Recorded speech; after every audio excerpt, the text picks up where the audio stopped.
శుభకార్యాలకు పూజార్ల కోసం వెతుకుతున్నారా? ఇక నుండి అవసరం లేదు. పూజారీస్.com లో అతి తక్కువ ధరలకే పూజార్లను ముందే బుక్ చేసుకోండి. వెంటనే కాల్ చేయండి. గోధూళి దూసరిత కోమల కుంతలాగ్రం గోవర్ధనోద్ధరణ కేళీకృత ప్రయాసం గోపీజనస్య కుచ కుంకుమ ముద్రితాంగం గోవిందమిందు వదనం శరణం భజామః. భాగవత కథాసుధకి స్వాగతం. గోపికల వస్త్రాపహరణాన్ని నిన్న విన్నాం. గోపికా వస్త్రాపహరణం తర్వాత కృష్ణుడు ఇంకెవరిని ఉద్ధరించబోతున్నాడో ఈ కొత్త లీల ఏమిటో చూద్దాం. ఒకరోజట చాలా తీవ్రమైన ఎండగా ఉందట. బలరామకృష్ణులు గోపబాలుడు వీళ్ళంతా యమునా తీరాన ఉన్న అడవుల్లో గోవుల్ని మేపుతూ బృందావనం నుంచి చాలా దూరం వెళ్ళిపోయారు. ఎంతో దూరం వెళ్ళాక ఎండవేడికి తట్టుకోలేకపోయారు. ఆ గోవులు కూడా తలా ఒక పక్కన చెట్ల కింద కూర్చుని వీళ్ళు కూడా చెట్ల నీటిలో విశ్రమించారు.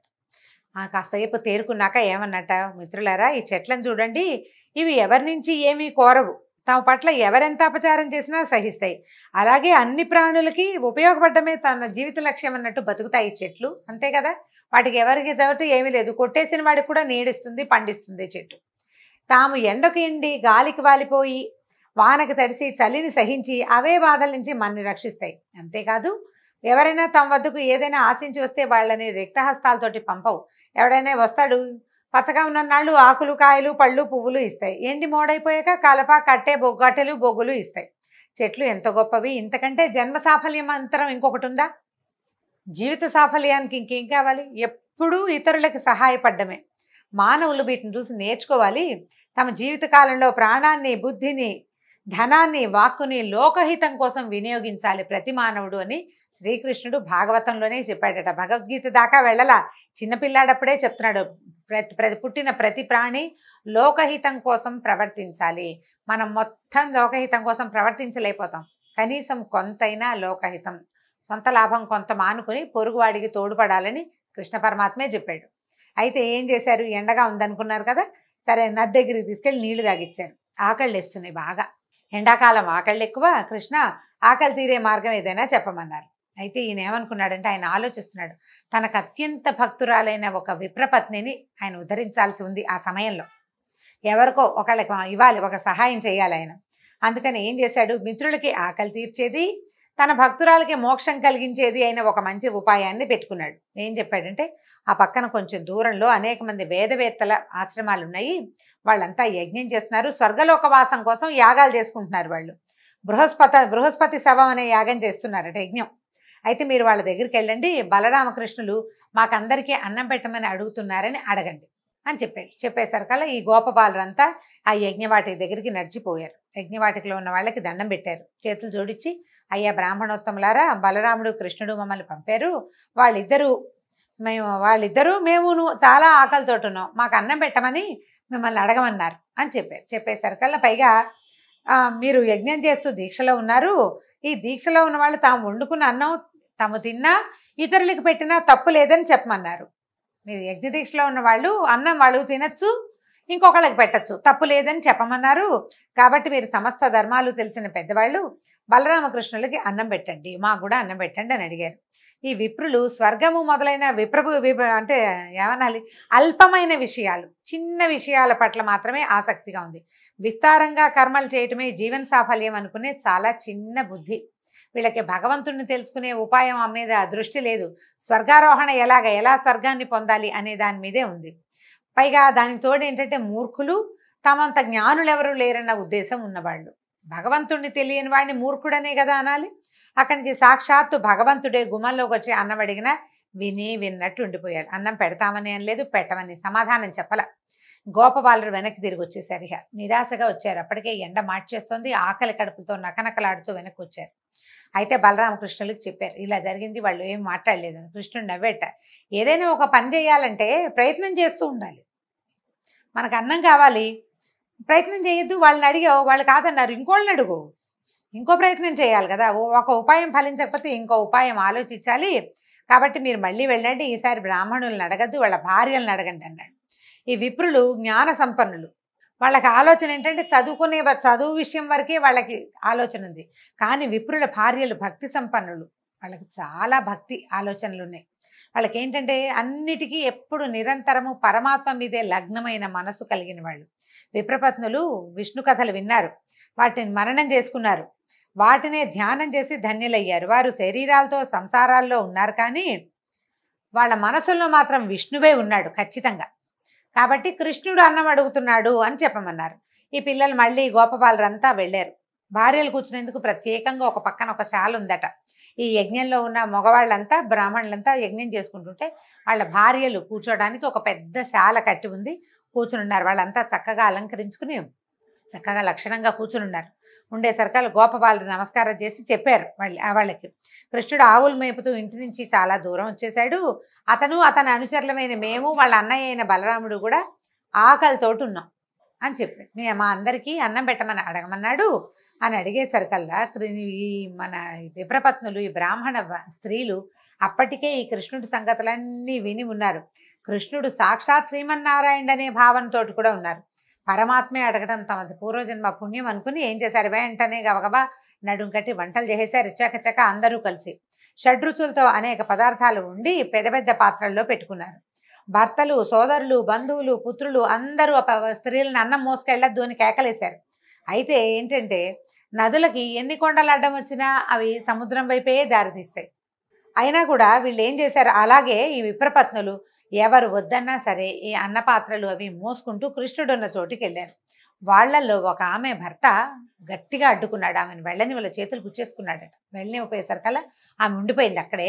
మిగిలిన వాళ్ళంతా వెళ్ళిపోయారు. వెళ్ళంగానే వాళ్ళని చూసేసరికల్లా వాళ్ళకి ఏమనిపించిందంటే తమ జీవాత్మ పరమాత్మలోకి చేరిపోతున్న భావన కలిగిందట. ఆ దివ్యమంగళ స్వరూపాన్ని చూస్తూ ఉండిపోయారు. అప్పుడు ఏం చెప్పాడంటే కృష్ణుడు నవ్వుతూ చెప్పాడట, విశ్వంలో ఉన్న సమస్త జీవులకి ఆత్మని నేనే, ప్రపంచంలో ఉన్న ప్రతి ప్రాణిలోనూ ఉన్నది నేనే, కానీ అందరికీ నా పట్ల సమానంగా భక్తి ఉండదు. ఒక్కొక్కడు నన్ను నమ్మడు కూడా, నమ్మని వాడు ఉంటాడు. కొందరు భక్తి ఏంటంటే ఫలాపేక్షతోటి ఉంటుంది.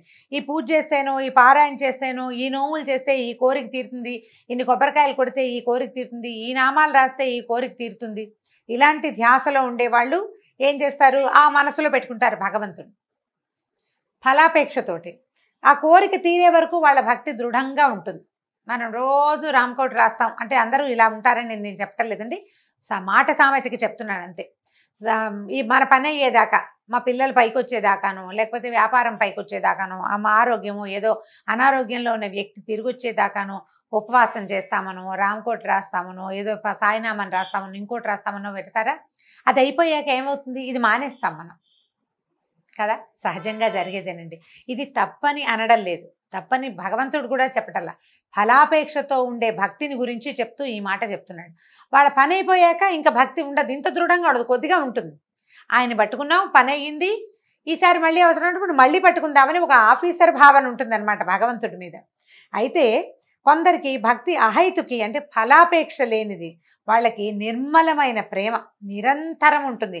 ఎవరు ఎన్ని అవరోధాలు కల్పించినా, ఏం జరిగినా, మనమే నడుస్తూ గోతులో పడినా కూడా భక్తిలో మార్పు ఉండదు. మనం గోతులో బతికితే భగవంతుడు ఏం చేస్తాడు అనిపిస్తుంది. సాధారణంగా మనకెట్లా ఉంటుంది, ఏదైనా రాగానే ఇంకా దేవుడు లేడనేస్తాం. మరణం సంభవించగానే దేవుడు లేడు, ఏదైనా ప్రమాదం అయితే దేవుడు లేడు, వ్యాపారం పాడైతే దేవుడు లేడు, ఉద్యోగం పోతే దేవుడు లేడు. అవన్నీ మనకొచ్చిన సమస్యలు. దానికి భగవంతుడు ఉండడానికి దీనికి అసలు సంబంధమే లేదు. ఆ ధ్యాస ఉండదు మనకు అవన్నీ ఇవ్వడానికి దేవుడు ఉన్నాడని మనం నమ్ముతాం. ఈ ఫలాపేక్ష ఉన్నవాళ్ళు అది. కానీ ఫలాపేక్ష లేని, ఏ హేతువు లేని నిర్హేతుకమైన భక్తి ప్రపత్తులు కొంతమందిలో ఉంటాయి. ప్రత్యేకమైన వ్యక్తులు, సాధారణ జీవితాలు గడపరు వాళ్ళు, మనలాగా ఉండకపోయి ఉండొచ్చు బహుశా. అయితే ఈ వీళ్ళకి చెప్తున్నాడు, మీరు అటువంటి నిర్మలమైన భక్తి కలిగి ఉన్నవాళ్ళు. ఇప్పుడు యజ్ఞం చేస్తున్నారు, యజ్ఞం వల్ల ఒక ఫలితం ఉంది కాబట్టే యజ్ఞం, లేకపోతే ఎందుకు చేస్తారు? వీళ్ళు కృష్ణుడికి అన్నం తెచ్చారు, ఏం ఫలితం లేదు, వాళ్ళకి ఏం అక్కర్లేదు, ఆకలితో ఉన్నాను అన్నం పెట్టండి అన్నాడు, పట్టుకొచ్చారు. ఆయన డబ్బిస్తాడనో ముక్తిస్తాడనో ఊహ ఏం లేదు వాళ్ళకి. ఈ నిర్మలమైన భక్తి ఉంది, భక్తి కలిగిన వాళ్ళు. అందుకే మీకు నా దర్శనం ఇవ్వాలనే మిమ్మల్ని ఇక్కడికి రప్పించాను. మీరు వచ్చిన పని పూర్తయిపోయింది, నన్ను చూసేశారు కదా, ఇంకా మీరు వెనక్కి వెళ్ళిపోండి, మీ భర్తల యజ్ఞం పూర్తి చేసేందుకు సహకరించండి అనేసరికి ఆ స్త్రీలు ఒప్పుకోలేదట. వద్దునైనా మేము వెళ్ళము, వేదాలు ఘోషించే మాటలు సత్యమని నిరూపించు, నీ పాదాంబోజాలు అంటే నీ పాదాలు చేరినటువంటి భక్తులకి ఇక ఈ భవాంబోతులు ఈ ప్రపంచంలోకి తిరిగి రావడం లేదు. ఎవరైతే వైకుంఠంలో స్వామి సాయుధ్యాన్ని పొందుతారో వాళ్ళకి మళ్ళీ పుట్టుక లేదు అని వేదాల్లో చెప్పబడింది. అది నిరూపించు, వేదాలు ఉపనిషత్తులు చెప్తున్నాయి. నిరూపించు. మేము నీ పాదాలు పట్టుకున్నాం, సర్వసంగాలు త్యజించేసాం, భర్తలు లేరు, కొడుకులు లేరు, తమ్ముళ్ళు లేరు, మావయ్యలు లేరు, అందరినీ వదిలిపెట్టి వచ్చేసాం. నీ పాద సేవా భాగ్యాన్ని మాకు అనుగ్రహించు, ఇంతకు మించి ఇంకా ఏమీ అడగమన్నారట. నీ పాదాల మీద పడిన తులసి దళం మాకు ఇవ్వు, అది 14 భువనాదుల మీద ఆధిపత్యం కంటే ఎక్కువ.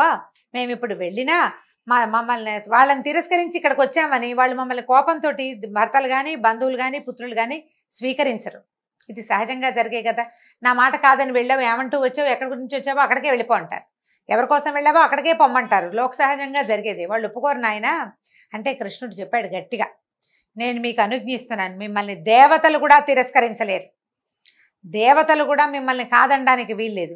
మీ స్వజనులందరూ అంటే మీ తాలూకు పరివారం, భర్తలు, పిల్లలు, తర్వాత అత్తమామలందరూ చక్కగా గౌరవంగా ఆదరంగా స్వీకరిస్తారు.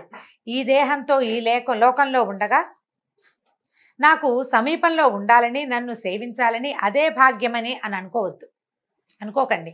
నాకు దూరంగా ఉన్నప్పుడు అంటే నేను దూరంగా ఉన్నప్పుడు మీరు నా గురించే మాట్లాడుకుంటారు, ఇతరులు నా గురించి మాట్లాడితే శ్రద్ధగా వింటారు, నా రూపాన్ని మనసులో నిక్షిప్తం చేసుకుంటారు, నన్ను ధ్యానిస్తారు.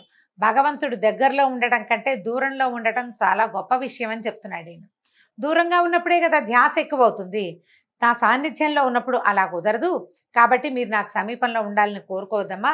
గృహిణులుగా మీకు జీవితంలో చాలా కర్తవ్యాలని, వాటిని శ్రద్ధగా నిర్వహించండి. ఆ ధర్మాన్ని పాటిస్తూనే మనసును నా మీద లగ్నం చేయండి, నాకు సన్నిహితులవుతారు, త్వరలోనే సాయుధ్యం పొందుతారని చెప్పి పంపించాడు. ఈ కృష్ణుడికి నమస్కరించి విప్రపత్నులంతా తమ తమ ఆశ్రమాలకు వెళ్ళిపోయారు. భర్తలు వారిని తమ మాట కాదని వెళ్ళారన్న భావాలే లేవు ఎవరికి. వాళ్ళ లోపలి భావాన్ని ఆ లోపల ఉన్న అంతర్జ్యోతే తుడిపేసింది. అందరూ సగౌరవంగా మామూలుగా ఉన్నారు, ఏమి ఇబ్బంది పెట్టలేదు.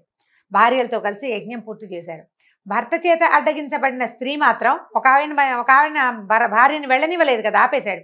ఆమె కృష్ణుడినే ఏకాగ్రంగా ధ్యానిస్తూ యోగం ద్వారా శరీరాన్ని విడిచిపెట్టేసిందట.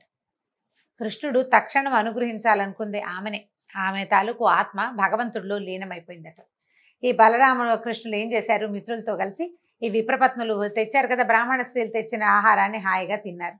అప్పుడు బ్రాహ్మలు యజ్ఞం పూర్తయ్యేసరికి వాళ్ళు ఏం తెలుసుకున్నారంటే, తమ భార్యలలో అంతకుముందు లేని తేజస్సుని, ప్రశాంతతని గమనించారు. భగవంతుణ్ణి సాక్షాత్ దర్శనం చేసిన వాడి ముఖంలో ఎలాంటి ప్రశాంతత వస్తుంది, ఎంత ప్రశాంతత, ఎంత తేజస్సు, ఎంత మనసు ఎంత నిమ్మళంగా ఉంటుంది. వాళ్ళు దేనికి హైరాన్ పడరు. వాళ్ళని చూసేసరికల్లా వీళ్ళకి అర్థమైంది, కృష్ణుడి గురించి వాళ్ళు విన్నారు, వాళ్ళకి తెలుసు కొంత. కానీ అయ్యో యజ్ఞం కోసం ఇలాంటి అవకాశాన్ని జారవిడుచుకున్నామేం చాలా చింతించేట. మనం మంచి మంచి వంశాల్లో పుట్టేము, శాస్త్రోక్తంగా అన్ని షోడశ కర్మలు చేయించుకున్నాము, చక్కగా అన్నీ చేసాం, వైదిక కర్మల్లో నిష్ణాతులమయ్యాం, యజ్ఞాలు చేస్తున్నాము, చాలామందికి గురువులు అయ్యాం. కానీ పరమాత్మ మన వాకిట్లో నిలబడి పట్టెడు అన్నం పెట్టమంటే పెట్టలేకపోయాము. ఎంత యజ్ఞం మీదే దృష్టి పెట్టుకున్నాం, పక్కనే చేతికి అందొచ్చిన పరమాత్మని మనం గుర్తించలేకని దురదృష్టవంతులం అయిపోయామని చాలా చింతించారు. యజ్ఞం చేసే దేశ కాలాలు, యజ్ఞ విధాలు, ఋత్విక్కులు, వాళ్ళు చదివే మంత్రాలు, అగ్నులు, ఆ అగ్నుల్లో వేసే వివిధ ద్రవ్యాలు, ఆ హవిస్సులని అందుకునే దేవతలు, యజ్ఞం చేసే యజమాని, యజ్ఞ ఫలము అన్నీ శ్రీమన్నారాయణుడే అని వేదంలో చెప్పబడింది. అదంతా చదువుకున్నాం, మనం చదువుకున్న విద్యార్థులకు కూడా చెప్పాం. కానీ స్వయంగా వాకిట్లో నిలబడినటువంటి యజ్ఞ పురుషుణ్ణి మాత్రం నిరాదరించాము. యజ్ఞం పూర్తి చేసి ఏం పొందాం, మనం పొందిందేమిటి, పోగొట్టుకున్నదేమిటి అని ఆశ్చర్యంగా ఆలోచించుకున్నారు. వాళ్ళు సిగ్గుపడ్డారు వాళ్ళ తాలూకు ప్రవర్తన పట్ల. మనం యజ్ఞం చేసేది ఎవరి కోసం అయితే యజ్ఞం చేస్తున్నామో అతడు వచ్చి వాకిట్లో నిలబడ్డాడు, ఆయన్ని వాకిట్లో నుంచే వెనక్కి పంపేశాం. యజ్ఞం వల్ల ఫలితం వస్తుంది, క్రియ వల్ల ఫలితం రాదు కదా, కర్మలతోటి ఫలితాలు రావు. దాంతో వీళ్ళు ఏమనుకున్నారు, చాలా బాధపడిపోయారు. అయ్యో ఏ శాస్త్రాధ్యయనము లేని మన భార్యలకి భగవంతుడి పట్ల నిశ్చలమైన భక్తి ఉంది, వీటన్నిటికంటే యజ్ఞాది కర్మల కంటే భక్తి గొప్పదని వాళ్ళు నిరూపించారు. వెంటనే గుర్తించి సేవించారు, తరించారు. అప్పుడు దండాలు పెట్టుకున్నారనమాట, చేసిన అపరాధాన్ని మన్నించు, మేము ఇంత తప్పు చేశాము, ఎక్కడో ఉన్నాడు, ఈ దగ్గరలోనే ఉండుంటాడు, అడవిలో అన్నాలు తిని భోజనాలు చేసి ఉంటారు కదా, వీళ్ళు పట్టుకెళ్ళిన అన్నం అంతా తిని ఉంటారు, వాళ్ళు ఇక్కడే ఎక్కడో ఉంటాడు, వెళ్దామని వాళ్ళకి కోరిక కలిగింది. కానీ ఒకవేళ వెళ్తే రాజ్యాన్ని పాలించే కంసుడి ఆగ్రహానికి గురవుతామేమోనని భయం వేసింది. దాంతో సర్దుకుని ఊరుకున్నారు, ఇంక ఏమీ చేయలేకపోయారు. మొదటిసారి చూడండి, కర్మల లంపటంలో అంటే ఈ యజ్ఞం మీద ధ్యాసతోటి కృష్ణుణ్ణి గుర్తించలేకపోయారు. రెండో అవకాశం వచ్చినప్పుడు అంటే వెళ్ళి చూసేందుకు తమకు అవకాశం ఉంది, తెలుసుకున్నారు పరమాత్మేనని తెలుసుకున్నారు. కానీ వీళ్ళకి ఏంటంటే దర్శించాలనుకున్న వాళ్ళకి అలవాటైన తర్కము, ఆలోచనలు, అంటే ఇప్పుడు వెళ్తే కంసుడు ఏమంటాడు, రేపొద్దున యజ్ఞాలు చేసుకొని ఇస్తాడు, చేసుకొని అంత దూరం ఆలోచించారు. భగవంతుని చూసే అవకాశం వచ్చినప్పుడు కుతర్కాలేకపోతే ఇంకేముందండి, అవకాశం పోయినట్టే. ఆ రకంగా బ్రాహ్మణులంతా అవకాశాన్ని పోగొట్టుకున్నారు. ఈ సమస్త లోకాధిపతిని దర్శిస్తే మధురాధిపతికి కోపం వస్తుందేమోనని ఆలోచించారు.